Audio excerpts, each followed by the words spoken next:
for being here. I'm going to push record just in case somebody was not able to be here. But I just want to start by saying thanks for signing your daughter up. We are excited for the girls' basketball season. The philosophy that we're trying to figure out here at Grand Rapids Christian is how do we provide every student that wants to do it an opportunity to participate in athletics, to make mistakes, to grow, to learn, to have fun, to be on a team, and to learn what athletics are like and the joy of being part of a team. But most importantly, to do that in a way that pleases our Lord. This coach's goal is to teach the game, to teach skills, to provide them opportunities for kids to struggle, for them to succeed, for them to enjoy each other's company, and hopefully, most importantly, to learn more about God through the sport that we are engaging in. So, as part of that, it's very important to me that we understand kind of like the progression of sports here. So, some of you are coming from K-4 athletics where it was kind of parent driven, kind of like everything is equal all the time. You don't have to go to practice, you can still play in the games. Um, if I don't communicate well, it's not that big of a deal. It's just, youth sports. And in the middle school, we're trying to step that up to the next level before we get to high school. So we're a little more attentive to all those things. You have to attend the practices on the schedule. We want you to attend the games that are on the schedule as well. We have coaches that we hire to coach. Some are deeply experienced, some are connected to players on teams, some are just people that want to coach and lead kids, but they're all interviewed and hired by me, and I manage them the best that I can. And so we have, coaches that are being, paid to lead our kids. And so it's just a different level of accountability as well. Um, we are the kind of the middle ground between everything is equal and whatever to highly competitive athletics in the high school. So in fifth and sixth grade, we try to split our teams equally, um, with as many teams as we have in those grades, and try to compete in the league. And the fifth and sixth grade league does that as well. The 6 minute minimum playing time, like no longer is it equal playing time for everyone, and that's okay. Everybody wants their child to play with the best players, which means the best players have to be on the court more than other players, and that's okay. Um, we want to give every kid the opportunity to participate at least 6 minutes. Our goal is to try to beat that in every single game, as long as your child is showing up, having a good attitude, being a great teammate, and doing the best that they can with their effort and energy. And so if they're doing that, we hope to try to beat that as often as possible in those games. In seventh grade, in eighth grade, the league does have the opportunity, if there's enough teams participating, to have developmentally appropriate A and B leagues. Unfortunately, in our seventh grade, there is not enough teams to do an A and a B league. So we'll talk about kind of seventh grade team formation at the end. And then in eighth grade, there's also not enough teams for A and B, but we are going to, as a stair step approach, create A and B teams, preparing them for the high school level. Like we have to take that step at some point. And so even though there isn't enough teams for an A and B league totally, we are still going to continue to split A and B at least in eighth grade, because we have 21 players in that grade and a breadth of things that we can do with that amount of kids in eighth grade. So in all levels, you have to stay on the team that you are assigned to after team formation, even if you don't like the team you're on. I have to mention that every year because sometimes people try to opt out after they figure out which team they're on or who's the other kids on the team. And we can't run a program if that's the possibility. So as you saw in signups, once you commit to signing up, you're committing to be part of a team, whether you love the team you're on or not. We want you to attend every practice. They're no longer optional practices. You need to be at the practices, need to be at the games. Respect each other, respect the coaches. And the other stipulations, you have to play at your grade level by the league.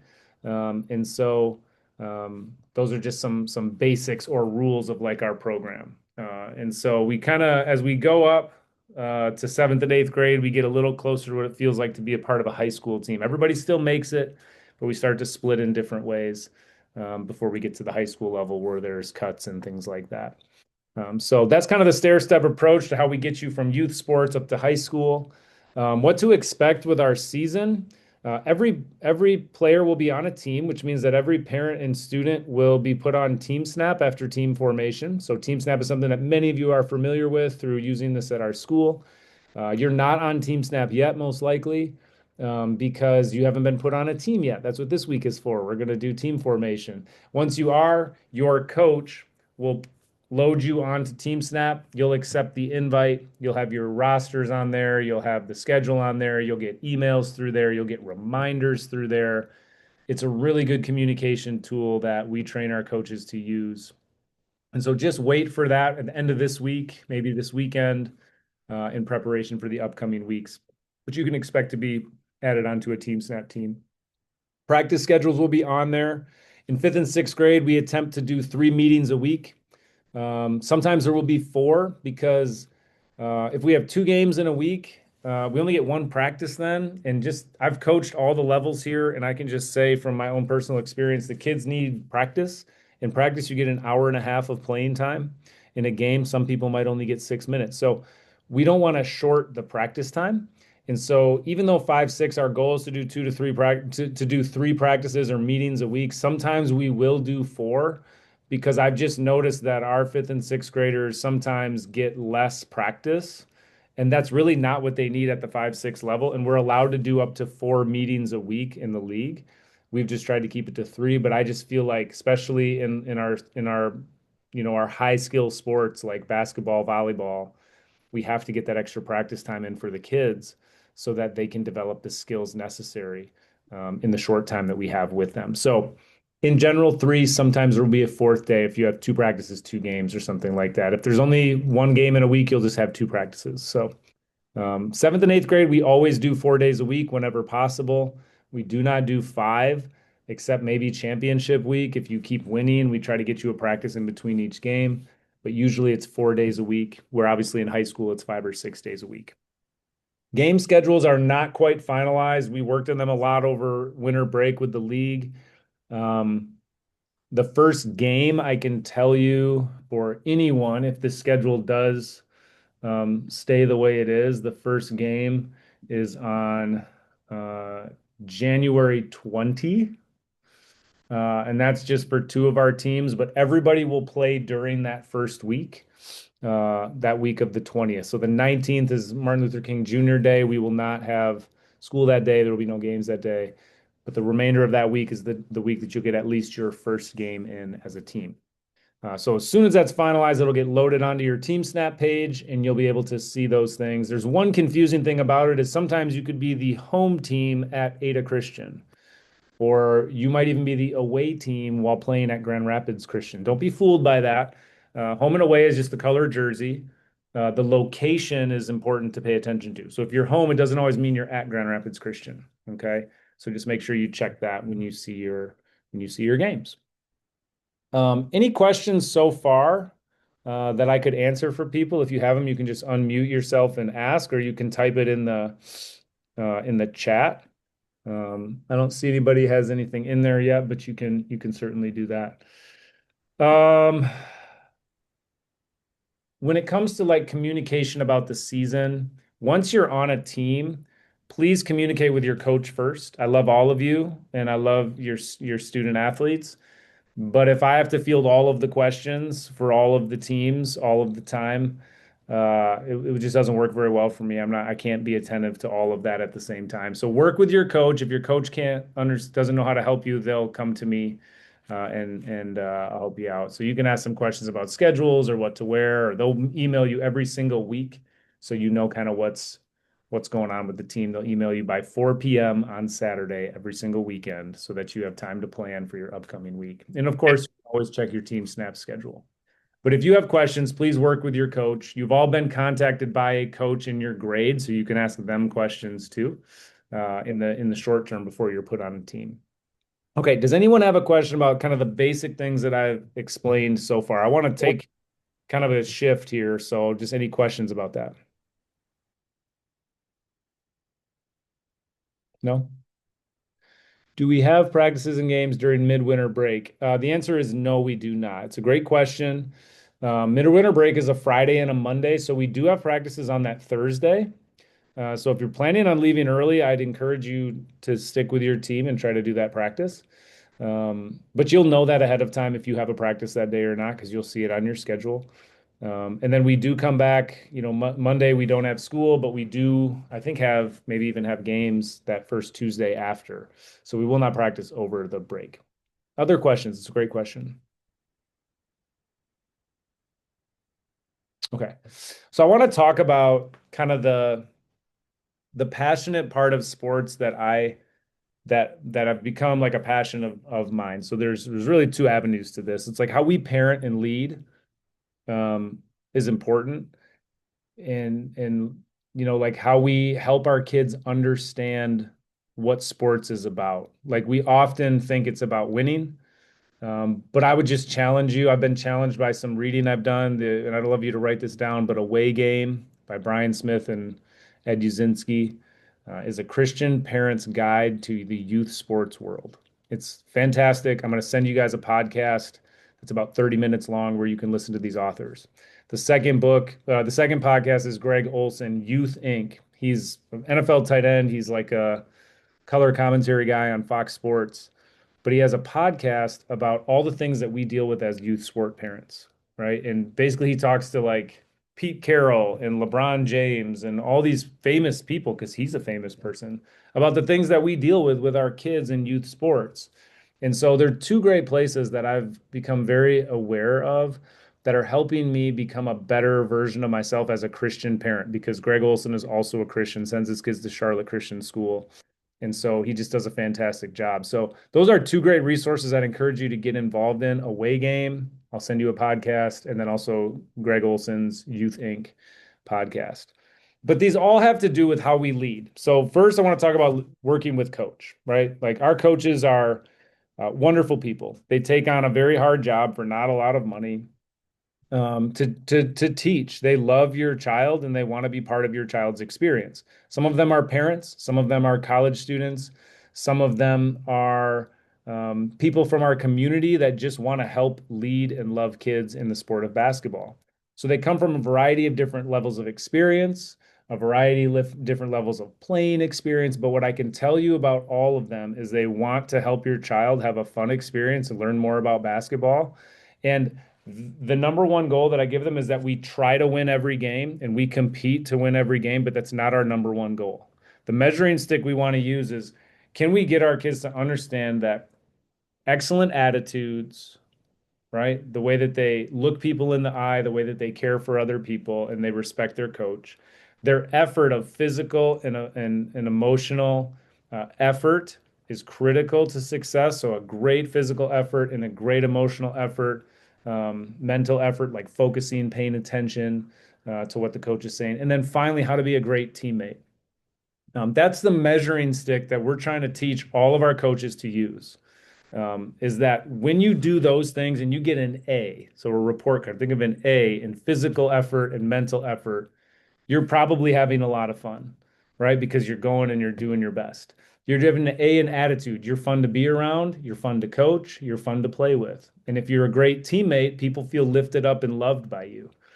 And those teams have fun. Now, I coach varsity golf at our school, and you might say, "Oh, Kevin, that's great. It's middle school, whatever, but that doesn't really work." Well, I use the same three measuring sticks for our varsity golf team, and we have won the state championship 2 of the last 3 years. And that's the same way I coach them as I coach the seventh grade boys basketball team, and the way that I'm trying to get your coaches to coach your teams. And then I also coach the girls' third grade pure play team, and I coach that the same way with that measuring stick. So remind yourself this is about how we can teach kids to have great efforts, great attitudes, and to be great teammates. And whether they're good at basketball or not in 4 years when they're done with middle school basketball is way less important, because every single person that I work with, I want them to have a great effort, a great focus, a great attitude, and I want them to be great teammates. And so if we can teach that through a common thing like basketball, that's probably the most valuable tool, much more important than if they can make a reverse layup or a three-point jump shot. Okay. So we're going to try to win every game. We're going to try to improve. We're going to try to have the right sets for every team and the right offense. But the measuring stick is not going to be victory. We're probably going to win some if we do that, just like my seventh grade B team won some games doing that, and my varsity golf team won state championships doing that. But the measuring stick is different. And so I just want you to hear that from me. That's a very thing that I'm very passionate about. You're going to hear Greg Olson talk a lot about that. You're going to hear Ed and Brian talk a lot about that if you actually take my challenge to listen to those things. And it's going to be refreshing to you. It's going to kind of feed your soul that there's people focusing on the right things for our kids. When it comes to working with our coach, this is something that they do for fun to try to help, right? So, number one, be very kind to them, right? You want them to have grace and patience with your child when your child is learning this game. I need you to have grace and patience with the coach as the coach is trying to teach this game and they're learning how to coach, right? You guys did not sign up to coach. You were not hired to coach. So please don't try to coach when the coach is out there. Okay. If you want to talk to your kid at home, that's totally up to you. It's your choice. Greg Olson's going to have some things to talk to you about with how much you talk to your kid about basketball when you're not playing basketball. And so is Ed Uzinski. But that's up to you. But please don't try to coach. Let the coach do the coaching. Treat them with respect and grace, just like you want them to treat your child with respect and grace. We obviously don't want to talk to coaches about challenging issues within 24 hours of the game. And I can tell you, we just went through a basketball season with boys who, I'm sorry, they're just everything about boys basketball is way more intense than girls basketball. I don't know how to say it. I don't know if that sounds weird to you, but people just take boys basketball way too seriously in life. I don't know if you've noticed this or not, but they do.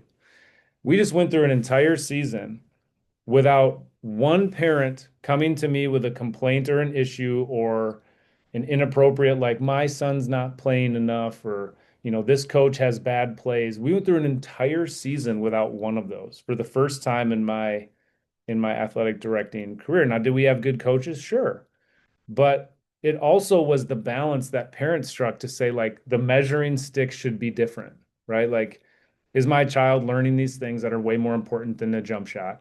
And second, can I just be a parent who loves my kid and supports them in something they're trying to have fun with instead of expecting perfection and everything to go perfectly? And so that was a challenge they took on. They did a wonderful job with it. And so just remember, like, try to stay away from those conversations. You cannot talk to the coach about playing time or strategy. If you want to have that conversation with coach, they are told to tell me that you did this, and then I find you and I talk to you about this. Okay, this is not your role to talk to the coach about playing time and strategy. If your husband is the coach, you can talk to your husband. That's fine. Go ahead. Or your wife is the coach, you could talk to your wife about it. But in general, like, we do not want parents to be approaching and going outside of their lane. And I think that's just an important way for us to retain coaches, to help our coaches focus on loving our kids well and teaching them well when they're not so worried about you. And I can just tell you that the worry is real because I've won state championships in golf, but every time I get a text from a parent, the first thing that my brain is conditioned to do is to think, what did I do wrong? And are they going to chew me out? Like, that's the first thing I think, right? So you have a very important power that like, parents before you have conditioned me to think that anytime they communicate with me, it's because there's a problem and I'm in trouble. And I just don't feel like that's the best way for us to treat our coaches in general. And my golf parents have really worked hard to change my conditioning around that. And they've done a great job. Like, I love the parents that I work with in golf. I love the seventh grade B team parents that I worked with this year. They were so respectful of that and cared about me as a person, cared about my family, and just really were positive about the time and energy we were putting in. So those are some things for you to think about as far as like how to parent well. And that great experiences, we all want great experiences, but great experiences have challenge, they have difficulty, they have success, they have failure, they have embarrassment, they have I didn't get what I wanted when I wanted it. They have all of those things, good experiences, and just like the nice stuff all the time. And so please remember that God doesn't do anything to us, He does everything for us, right? And so we have an opportunity to take every situation and grow and improve from it. So those are just some things from my desk I want to make sure that you understand. As far as spectators, the only spectator that I was aware of that got in trouble with an official during the boys' basketball season was my father. He did not like the way the officials were calling the semifinal B team matchup, and the official turned around and talked to him and told him that he had to stop saying stuff. So Our parents did a wonderful job being loud and energetic and supporting both teams um, throughout the season. My dad was the only one who got in trouble. So, I got to work on that with him. But parents were great. We've had an awesome season. I know you guys will be the same. And the officials, I mentioned officials. For some reason in basketball, people get really worked up about officials. I just want to give you a quick word about that. Uh, we need officials to have games. We don't have enough officials in the world. So a lot of the young officials are getting moved up into high school. So we have kind of less experienced high school officiating, which is challenging. But who do you think's left at the middle school level after that? Is all the officials who are attempting to learn how to be an official, right? Sometimes we get some varsity officials that come down and help us, but largely, uh, the officials are new. They're learning just like your child is learning the game, just like some of our coaches are learning how to coach better. And so just give them the benefit of the doubt. If you don't like what they did, just tell them, see them after the game, just say, hey, thank you so much for officiating today. We're so glad we got to have a game because you were here. Right? Like we can say more in a positive like comment like that person will feel good about Grand Rapids Christian and in turn feel good about who leads our lives, which is God. Like we can put him on display by loving our officials, caring for them, even if they're bad. Like it doesn't matter if they're bad. They're still human beings. They still have families and lives. Like treat them with respect and kindness and love, like Jesus would expect us to do. Right.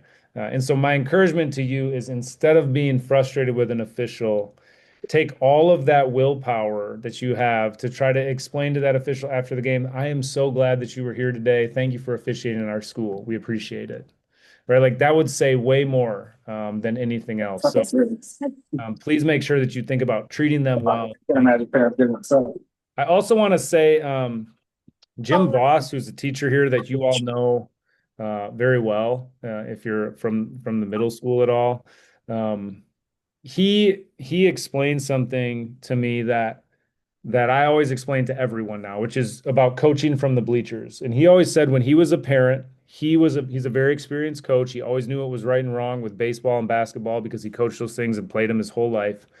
And he would sit in the stands and he would talk to his sons when they were on the court and try to tell them what to do, which was not what the coach was telling them to do because he knew better. And he's like, I knew what I was telling them was better than what the coach was telling them. The problem was they're looking at me like if I don't listen to him, I'm going to hear it in the car on the way home. And then they're looking at their coach saying, if I don't listen to him, I'm going to be in trouble with him. And so your child gets put in a lose-lose situation. If they listen to dad and the mom in the bleachers or grandma and grandpa in the bleachers, they're going to get in trouble with coach. If they listen to coach and they have to ignore you, they're going to get in trouble with you. And so my encouragement is don't put them in that position, right?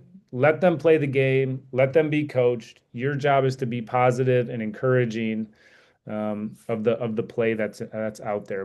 But Jim always talked about how he put his kids in the worst situations and he didn't realize it when he was doing it until it was too late. And so I always share that story because I think it's a really good story. And as a parent myself, I've had to sit in the bleachers, someone who's coached varsity basketball, and watch coaches make decisions that I don't necessarily like. And just remember, this is not about me. This is about my child having an experience on a team.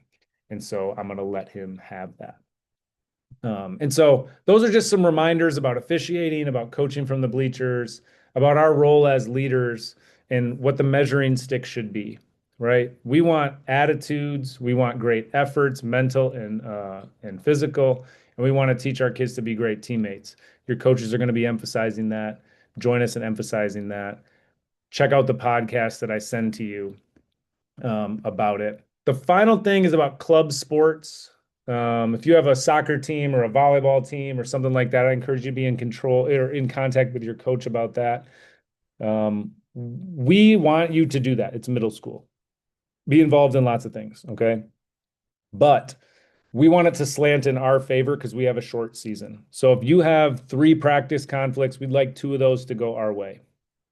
If you have, 2 game conflicts, we want you to do one of ours and one of theirs, right?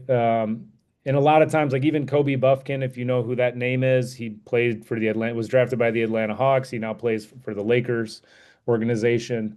But he missed one game in his middle school career, and he was involved in every high level AAU basketball team that exists, and he missed one game. He would even go to like our game and miss the first game or two on a Saturday of his tournament because he's got five more games the rest of that weekend.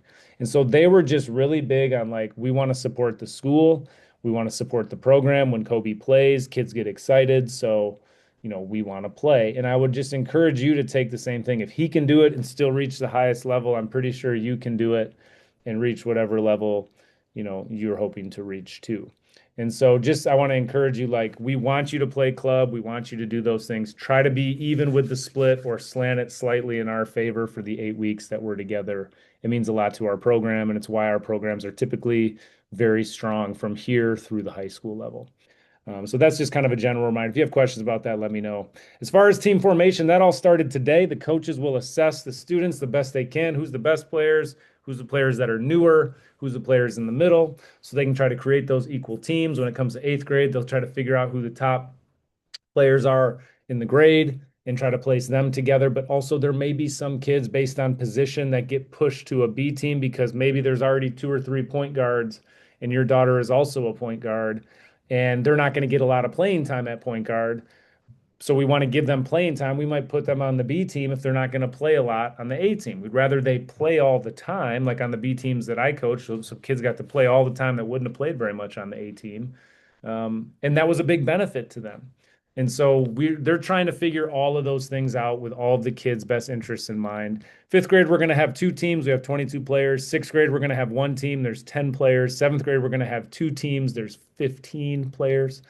In eighth grade, we're going to have two teams because there's 21 players. And so there will be about 3 days of team formation for every grade except sixth grade because they're only one team. They're already formed. And we're going to move forward from there. It's an inherently imperfect process, meaning you all know your kids better than our coaches know them, typically, because they're just meeting them and learning about them the best they can. And so we have to allow those coaches to do their job, to pick the teams the way they need to pick them, the way that they can see it working for their team, despite how well you know your child and think the coach might have made a mistake. We got to give them that autonomy to do that, and I support them. I also visit each of the tryouts multiple days to make sure that I have a good handle on what's going on as well. And there's no politics, there's no axe to grind. Don't read things into it. Don't assume people have agendas. Certainly, that is not something that I approve of. Coaches know that. And the goal is the big picture, not any one person's individual situation. And so please know that that is not a part of the process. Does anybody have any questions for me regarding team formation or any of the material that we covered today? If you do, you can write it in the chat or you can unmute yourself.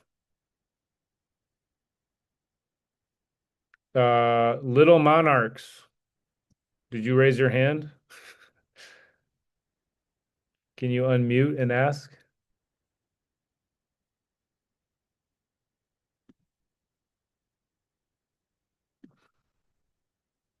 That was definitely my child Uh-huh. wanting to know what we're doing. Oh, So no questions. okay, no questions. questions. Okay. Yeah, thank you. Yep. Well, we are right on 30 minutes. We started at 7:02. It's 7:31, so I nailed that 30-minute barrier, which I try my best to do every time. If you have questions for me, feel free to stay on or write them in the chat. But I appreciate you coming. Love your coach, love the officials, set a great example of what it means to be a Christian fan and a Christian parent. Listen to the podcasts I send you. You're going to love them. If you can pick up the book Away Game, it's a fantastic book you will not want to put down, especially if you're involved in youth athletics. And just do a great job for our kids this year. I know you will. It's been a request all year, and our parents have just knocked it out of the park. And I've been so proud to call myself the athletic director at Grandma's Christian because of it. So thank you so much for doing that. And we will see you in the gym. Okay. Oh, last thing, I forgot to tell you this. If your child has a late practice, they cannot stay here after school. We do not have childcare for that. So if they have the 5 o'clock or the 6:30, they have to go home first. I know that that's challenging for some people.